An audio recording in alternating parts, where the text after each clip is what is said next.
Welcome back to my channel Shape Creation Academy of Accounts. Students, again आज हम आ गए हैं एक नए टॉपिक के साथ। आज की सेशन में यानी कि आज की वीडियो में हम स्टडी करेंगे one of the accounting term. See students, आपने बहुत सारी बेसिक अकाउंटिंग टर्म स्टडी करी होगी। What is assets, what is liabilities, what is drawing, what is debtor, what is creditors, ये सारी आपने बेसिक टर्म्स ऑलरेडी स्टडी कर ली है, ठीक है। बट इसके साथ साथ एक बहुत इंपॉर्टेंट एंड थोड़ी सी डिफिकल्ट टू अंडरस्टैंड एक और टर्म है जो हम आज डिस्कस करेंगे, that is deferred revenue expenditure.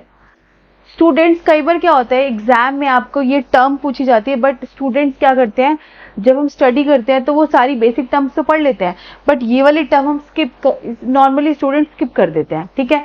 तो मैंने इस टर्म को आज पिक किया है अपनी वीडियो बनाने के लिए ताकि स्टूडेंट्स को हेल्प मिल सके। तो अगर आप सिंपल आज की मेरी वीडियो देख लेंगे तो आपको फिर बुक खोलने की भी कोई रिक्वायरमेंट नहीं होगी, ठीक है स्टूडेंट्स। इसके साथ साथ अगर आपको इस टर्म के अलावा सारे बाकी और बेसिक टर्म्स भी आपको स्टडी करनी है तो आप इस आई बटन पे क्लिक करिए। यहाँ पर मेरी एक वीडियो अवेलेबल है जिसमें मैंने सारी अकाउंटिंग टर्म्स कवर अप की हुई है, तो वहां से जाके आप देख सकते हैं, ठीक है। तो चलिए निकाल लीजिए नोटबुक और पेन और स्टार्ट कर लेते हैं आज का टॉपिक। और you can say a simple और little bit tough term, that is deferred revenue expenditure. First of all, सबसे पहले आपको पता होना चाहिए it is an accounting term.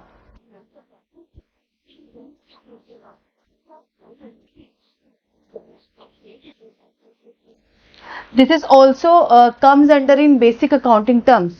Now, what is deferred revenue expenditure? See students, आपकी firm में कुछ ऐसे एक्सपेंडिचर होते हैं, what I'm talking about expenditure. There are some expenditure which is of revenue nature. अब आपके माइंड में ये आएगा रेवेन्यू एक्सपेंडिचर क्या होते हैं। सो नॉर्मली ये बोला जाता है, आपने पहले भी पढ़ा होगा, रेवेन्यू एक्सपेंडिचर वो एक्सपेंडिचर होते हैं जिनको हम नॉर्मली 1 ईयर के एक्सपेंडिचर लेके चलते हैं, ठीक है। और इसमें बहुत कम अमाउंट इन्वॉल्व होता है, ये हम मान के चलते हैं। बट यहाँ पे क्या है, यहाँ पे आपके जो एक्सपेंडिचर है वो है तो रेवेन्यू नेचर के, ठीक है। बट उन एक्सपेंडिचर का जो बेनिफिट मिलेगा आपको, ऑब्वियसली आप एक्सपेंडिचर क्यों करते हो, बिकॉज आपको कुछ बेनिफिट मिलता है तभी आप कुछ खर्चा करते हो, ठीक है। तो डेफर्ड रेवेन्यू एक्सपेंडिचर वो एक्सपेंडिचर होते हैं which are revenue in nature, but जो उनका बेनिफिट है यानी कि एक्सपेंडिचर करके जो बेनिफिट आपको डिराइव होगा वो डिराइव होगा फ्रॉम 3 to 7 ईयर्स। यानी कि काफी लंबा टाइम हो गया, 3 साल से लेकर 7 साल, 10 साल, 12 साल, 15 साल तक आपको इसका बेनिफिट मिलता रहेगा। तो बेटा इन एक्सपेंडिचर को हम सिंपल रेवेन्यू एक्सपेंडिचर नहीं बोल सकते, इसलिए हमने अकाउंट में इसको एक न्यू टर्म दिया है, that is deferred revenue expenditure. Clear? तो आप स्टूडेंट सिंपल ये बताओगे कि deferred revenue expenditure it is a kind of a revenue expenditure, first thing. Second, but the benefit of these expenditure we receive from 3 to 7 years तक हमें इसका benefit मिलता रहेगा। तो इसीलिए इन एक्सपेंडिचर को हम क्या बोलते हैं, डेफर्ड रेवेन्यू एक्सपेंडिचर। थोड़ा सा आई थिंक आपको ट्रिकी लग रहा होगा। अब यहाँ पे मैं आपको एक एग्जांपल ले लेती हूँ तब आपको अच्छे से क्लियर होगा। फॉर एग्जांपल, आपने क्या किया है, एक एडवर्टीजमेंट एक्सपेंडिचर की है। एडवर्टीजमेंट एक्सपेंडिचर, अब आपको पता है हम एडवर्टीजमेंट एक्सपेंडिचर क्यों करते हैं। आपको कोई न्यू प्रोडक्ट अपनी मार्केट में लॉन्च करना है, आपको उसके रिगार्डिंग अवेयरनेस क्रिएट करनी है मार्केट में, तो फॉर दिस आपको एडवर्टीजमेंट देनी पड़ेगी, ठीक है। अब जो आपने एडवर्टीजमेंट करी उसका खर्चा हुआ टोटल 2 लाख रुपीज, ठीक है। और ये एक्सपेंडिचर करके आपको बेनिफिट मिलेगा 4 ईयर्स तक। क्लियर? यानी कि ये एक्सपेंडिचर रेवेन्यू तो हो गया, एडवर्टीजमेंट एक्सपेंडिचर नॉर्मली मानते हैं शॉर्ट टर्म खर्चा होता है, ठीक है। सॉरी, उसमें बहुत कम शॉर्ट टर्म पीरियड के लिए होता है, बट यहाँ पे जो पीरियड है वो ज्यादा हो गया, 4 ईयर हो गया। तो ये हमारा क्या बन गया, डेफर्ड रेवेन्यू एक्सपेंडिचर। अब ये जो आपने एडवर्टीजमेंट एक्सपेंस किया है 4 ईयर्स तक, इसका बेनिफिट आपको 4 साल तक मिलता रहेगा। तो it is not a simple revenue expenditure.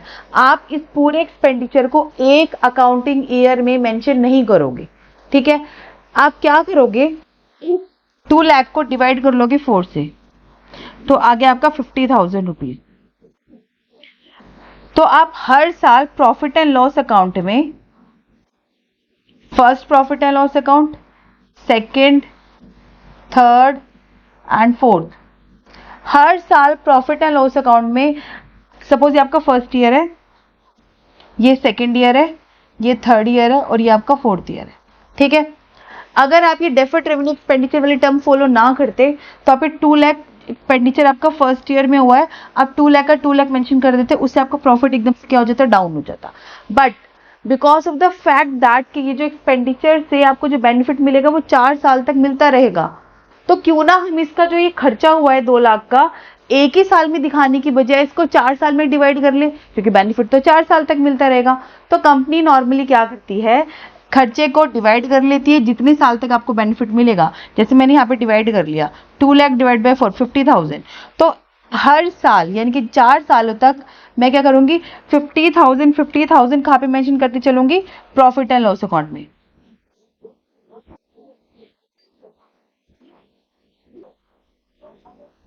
ठीक है, क्लियर है।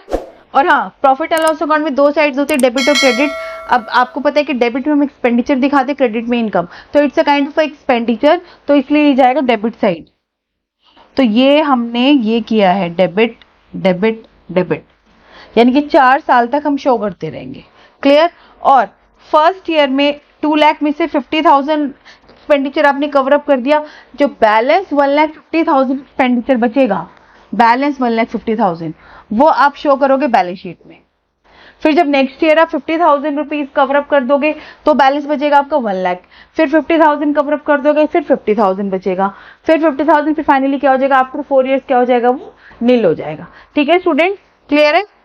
मैं आपको दोबारा बता देती हूँ, सबसे पहले जो एक्सपेंडिचर होते हैं it is of 2 nature, revenue expenditure और कैपिटल एक्सपेंडिचर। नॉर्मली हम ये बोलते हैं जो रेवेन्यू एक्सपेंडिचर होते हैं it is for short period के होते हैं, ठीक है, फॉर 1 और 2 years. But there are certain revenue expenditure जो हमारे लंबे टाइम पीरियड के लिए हो जाते हैं, जो लाई करते हैं बिटवीन 3 to 10 ईयर्स, जिनका जो बेनिफिट मिलेगा हमें एक्सपेंडिचर का वो 3 से 10 सालों के बीच में मिलता रहेगा, ठीक है। तो इसलिए कंपनी क्या करती है, पूरा एक्सपेंडिचर जो हम करते हैं उसको एक अकाउंटिंग ईयर में मेंशन नहीं करती, उस एक्सपेंडिचर को जितने साल तक हमें बेनिफिट मिलेगा उतनी ईयर्स में उसको क्या कर लेती है, डिवाइड कर लेती है।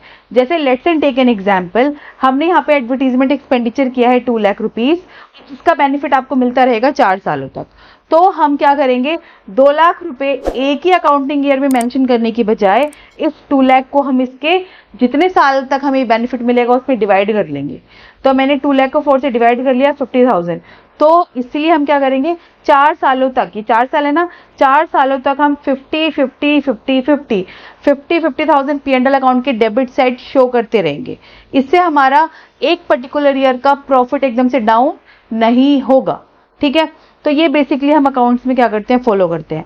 अब आप ये कह सकते हो 2 लाख रुपए का खर्चा हुआ है, 50,000 आपने कवर अप कर लिया, बाकी 1,50,000 हम कहाँ पे शो करेंगे, बैलेंस शीट की एसेट साइड, क्योंकि we are consider as our asset, क्योंकि हमने खर्चा कर दिया है, अब हमें बेनिफिट मिलेगा, ठीक है।